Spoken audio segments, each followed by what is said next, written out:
Magpapalipad tayo ng drone sa tabi ng cliff. Takot talaga ako sa dilim.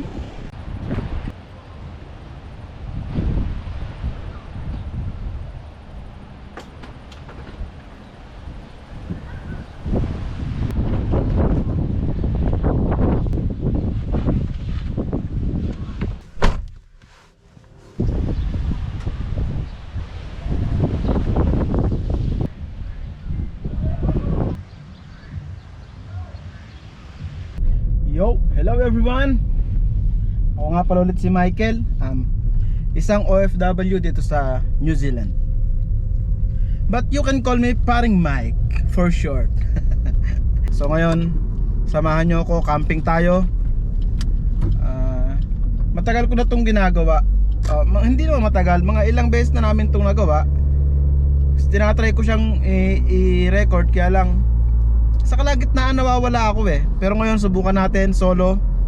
Kasi pag may kasama medyo nawawala yung focus ko So ngayon solo. Ilang beses ko na rin tinry ng solo, pero sa kalagitnaan nawawala pa rin ako Ngayon i-try natin kung matatapos ba natin to. Okay guys, see you later. Balikan ko kayo mamaya pagka doon na tayo sa camping site. Samahan nyo ako, magluluto tayo ng sinigang na ulo ng salmon. Magpapalipad tayo ng drone sa tabi ng cliff. Ipapakita ko sa inyo yung daan. Magpapalipad tayo ng drone sa daan. Ipapakita ko sa inyo yung ganda nung dinadaanan natin papunta sa campsite.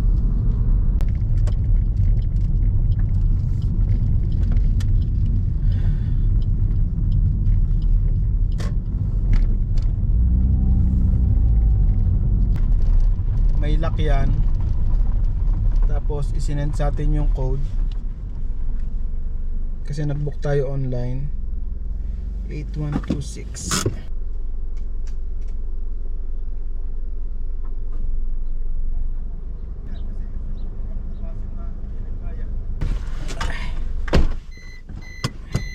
Pasok na tayo.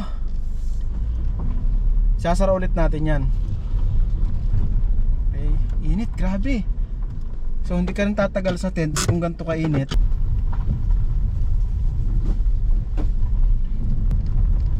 Lobat na naman. Ay, may nauna na sa kan.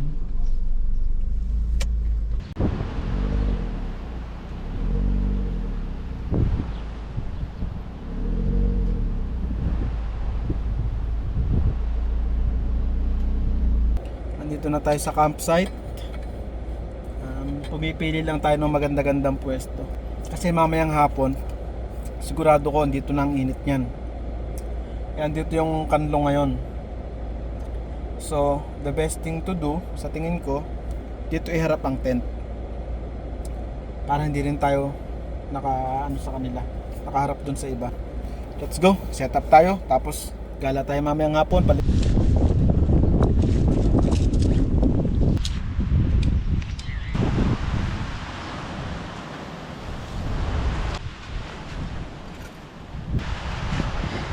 Malilipad ang ating tent.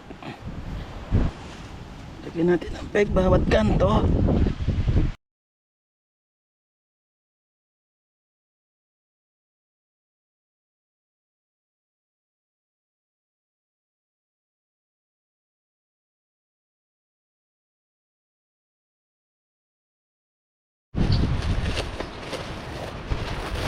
Hello guys, lutuin na natin ang ating sinigang kasi natatakot ako baka masira tong isda natin, baka hindi umabot mamayang gabi. Pero okay pa naman siya, kaya lang baka masira, sayang. Ang aga pa bagong kutsilyo.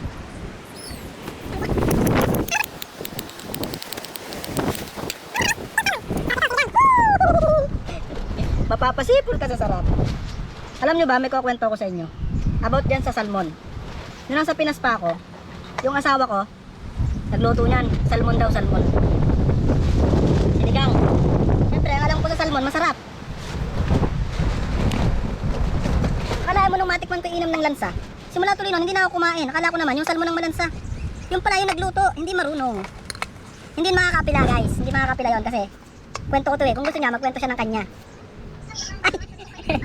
andito, andito pala. andito pala yung asawa ko na ikinig. Ang mahal-mahal pa. Ang mahal-mahal pa naman nung ulo ng salmon na yon. Parang 300 plus yon. First time ko pa din tumikim nun. Akalain mo, nung matikman ko yung napakalansa, hindi sabaw, hindi ko nakain. Iba pala yung salmon dyan sa atin.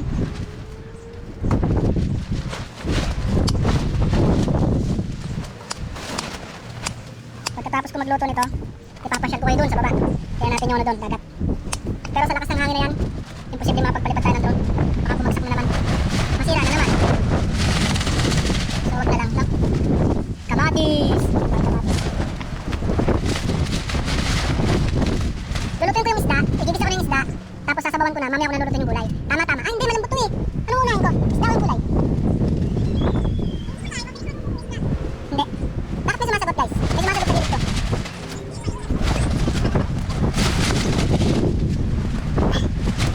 Gigisahin ko na yung isda, pero hindi na ito ginigisa eh, kasi malambot to eh. Nadudurog. Nakabili ko, $7 lang, dalawa na. Nagboxing day din sa typing.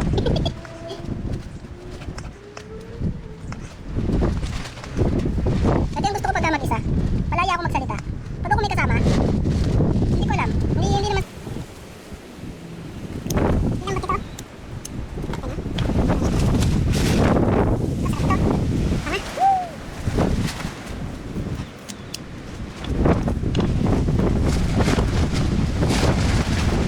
Sobrang lakas na namin. Talagang talaga.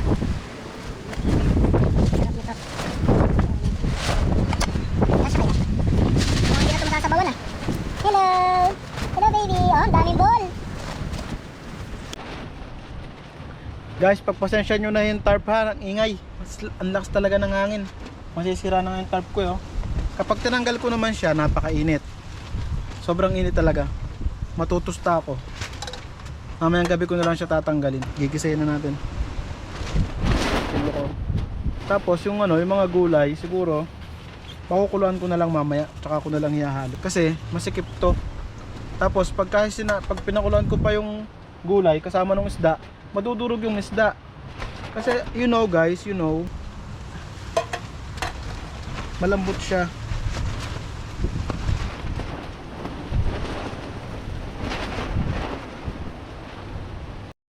Aray, init. Ay, marisunog na. Lagyan na natin ang ating salmons.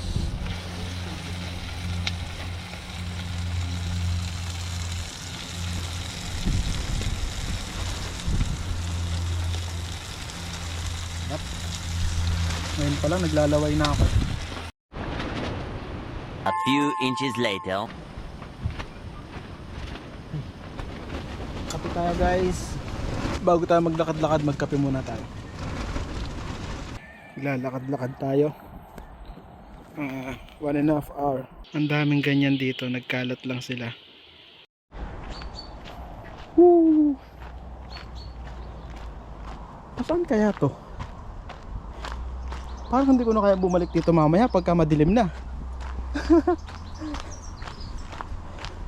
Oh, pababa siya. Pang bike to. Naku, paakyat. Sana papunta to dun sa harap. Kasi doon ko talaga gustong pumunta. Sa beach. Ito papuntang beach. O may paakyat. Sa bike nga ito. So, try natin ulit dito.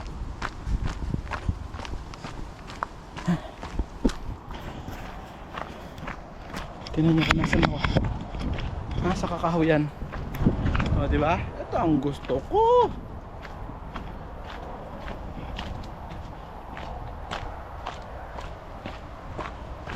Ang layo ko na.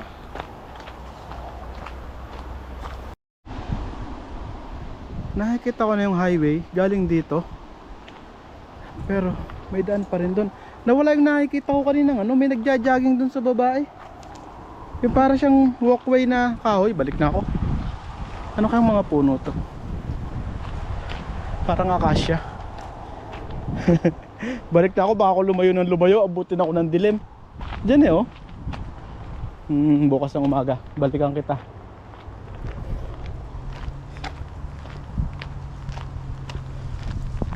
Patuloy tayo. Kasi pag dumilim, doon ako sa highway magpapalipas ng umaga. Oh, parang ano to eh, parang wrong turn.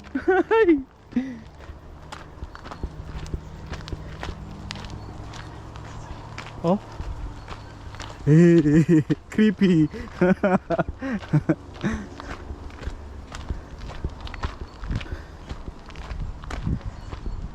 Oh, kung hindi lang to paahon, nanakbo na ako. Sigurado ako dito ako galing kanina. Papunta ako sa beach eh. Bakit ako doon napunta? Oh, challenge ko kaya sarili ko, no? Balik ako dito mamayang gabi. Parang putik, parang hindi ko kaya. Iniisip ko pala parang mahihimatay na ako. Takot talaga ako sa dilim.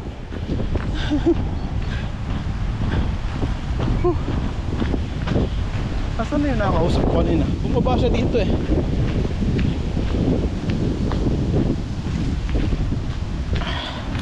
Pupunta raw sa beach eh. Bakawan yung baba na yan. Dito siya parte bumaba eh. Andito oh. May dala siyang fishing rod. Nasaan na kaya siya? Nakikipagkwentuhan na siguro sa mga buhaya yun dyan. Ayun, bakawan yan eh, yung baba nyan.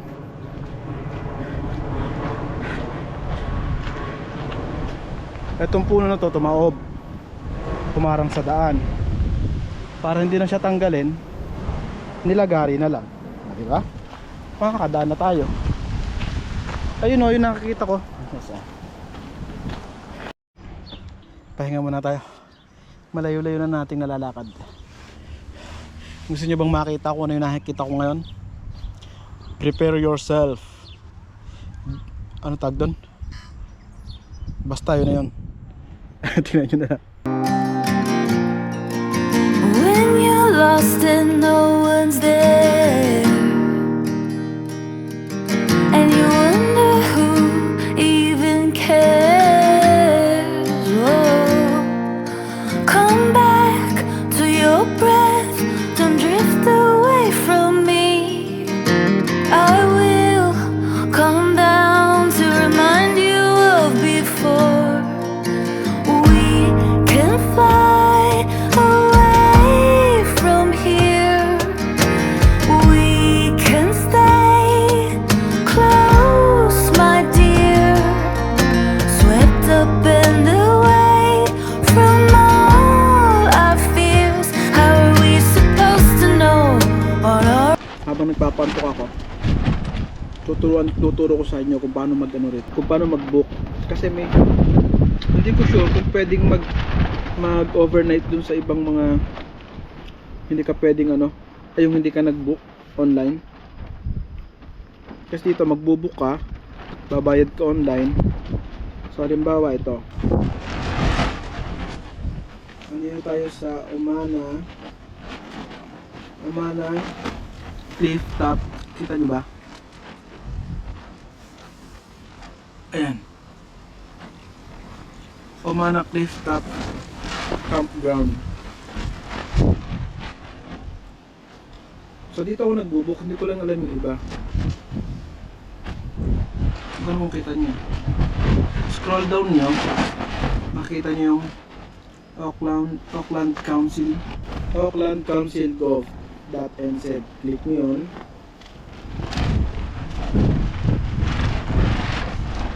Wait lang, may nasa signal. Pag na-click nyo na, tapit nyo kayo dito.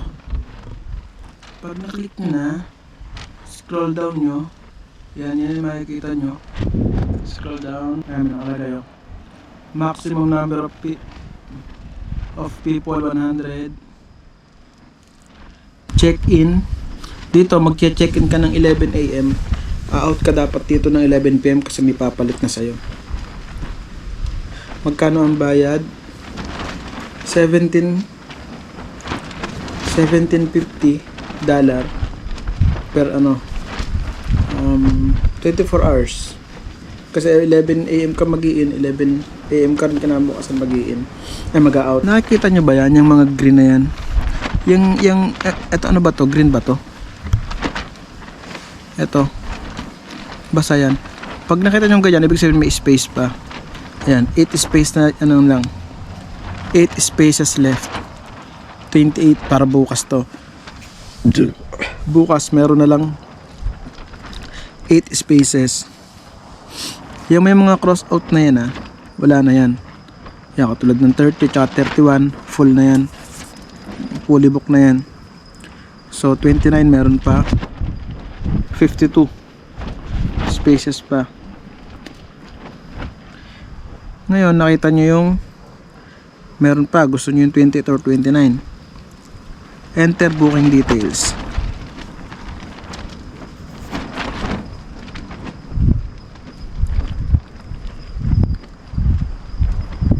Hindi, ito pala. Number of person, kung may bata, select date. Halimbawa, pinili mo yung 28. Lalabas ka ngayon ng 29. Then next mo siya. Next.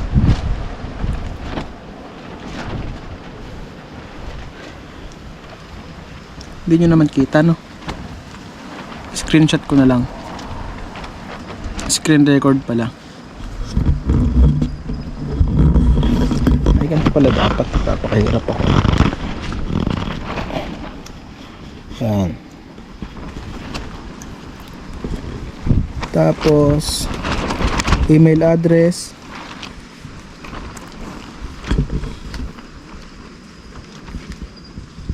Next.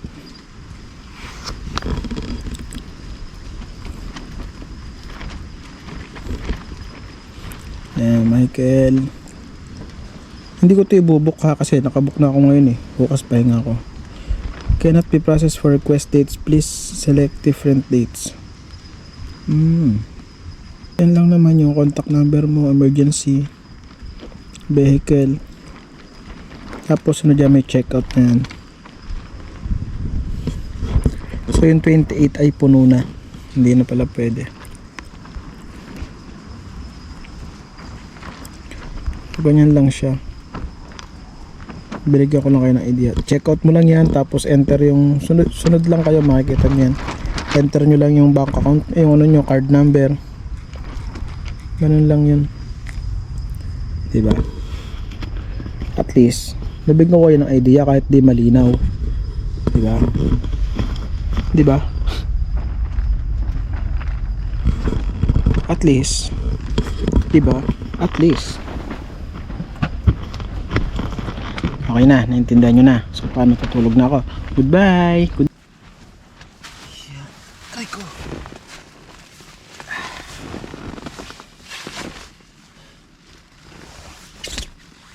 Busog pa tayo pero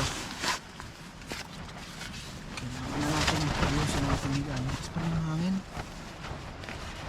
Pasok na pasok ang hangin sa loob ng tent natin. Hindi ito katulad ng isa nating tent na hindi masyadong pinapasok ng hangin. Pero ayusin ko na mamaya. Malate pa naman yung dala kong tawag dito, sleeping bag.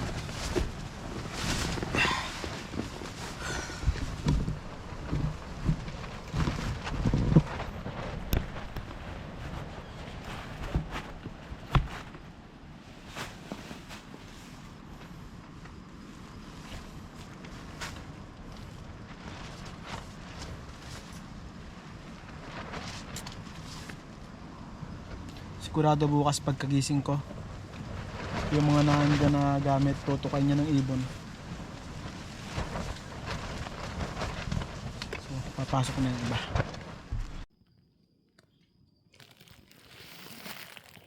Tulog na tayo guys. It's already 11 PM.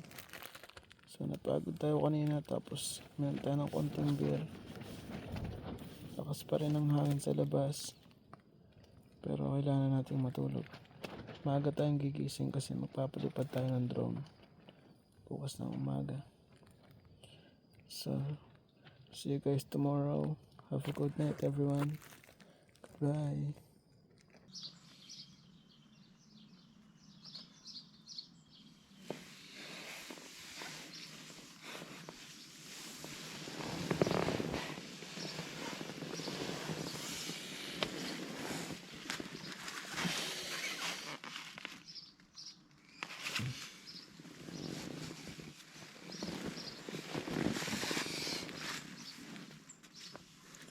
Good morning everyone.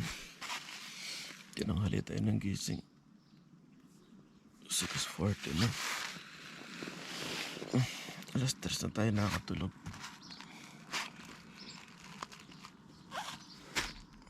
Sobrang lakas ng hangin kagabi. Nag-alala ako baka malipad yung tarp. So hindi ako nakatulog agad. Pero lalabas tayo ngayon para magpalipad ng drone. Habang wala nang masyadong hangin. Tumigil naman yung hangin siguro mga alas 2. Alas 2. Bago ako matulog mahina na yung hangin eh. Alas 3 na siguro.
Lamig na.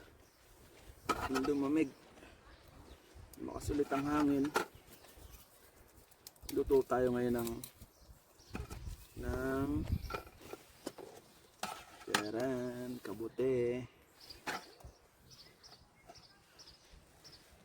Gigisa natin sa sardinas.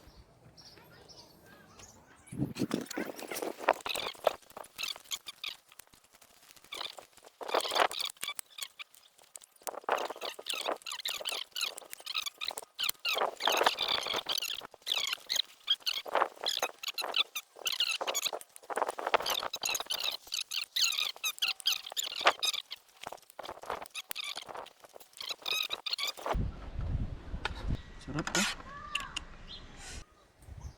Tapos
Guys, pauwi na tayo, pero tingin ko kailangan muna nating maligo para pag uwi natin dire-diretso tulog na. Pagkagising, linis ng mga rigs, biyahe ulit. Okay, see you tomorrow. Mamaya pala. Ayan, nakikita nyo yan, shower yan. Magsha-shower muna tayo bago tayo umalis. May nakita akong sabon so may kasabon muna tayo. Wala tayong dalang sabon. Balikan ko kayo pagkatapos kong maligo. See you guys.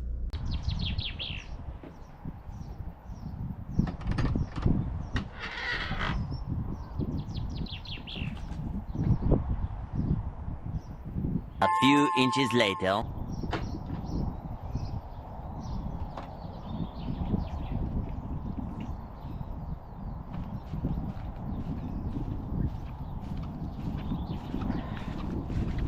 Fresh na fresh.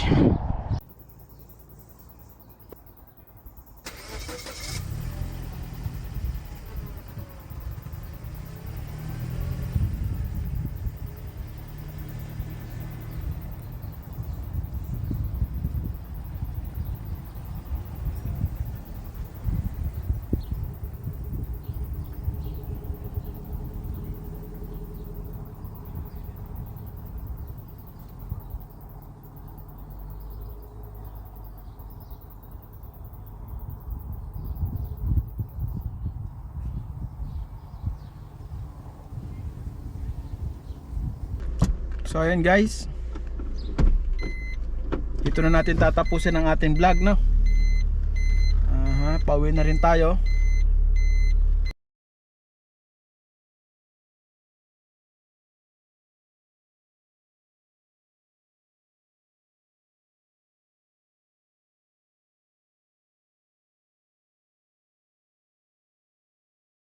Kasi gusto ko pa sana mag-stay dito, kaya lang wala na tayong lobat ng ating power bank, lobat ng mga gadget natin. So kung mag-stay sana ako dito, mag-i-edit sana ako. Pero since wala na, lobat na rin, lobat na lahat, uwi muna tayo, charge, and then wala ko magpagupit din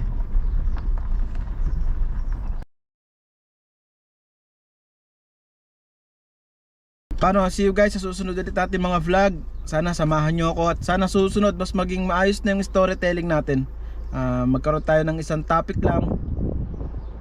So umaasa ako na mas in the long run gaganda yung filming natin, editing, yung kwentuhan natin. Umaasa ako na mangyayari yun. One day, practice lang ng practice. So ngayon nasa working stage pa tayo. So ayun guys, kung umabot ka sa part ng video na to, pwede kang mag-comment sa baba para magbigay ng kung ano mang pwede natin pag-usapan sa susunod. See you guys, lagi kayo mag-ingat. God bless us all. Lagi nating unahin ng Panginoon sa lahat ng ating balakin sa buhay. Lagi tayo magpasalamat sa Kanya. Maraming salamat sa pagsama nyo. Lagi kayo mag-iingat.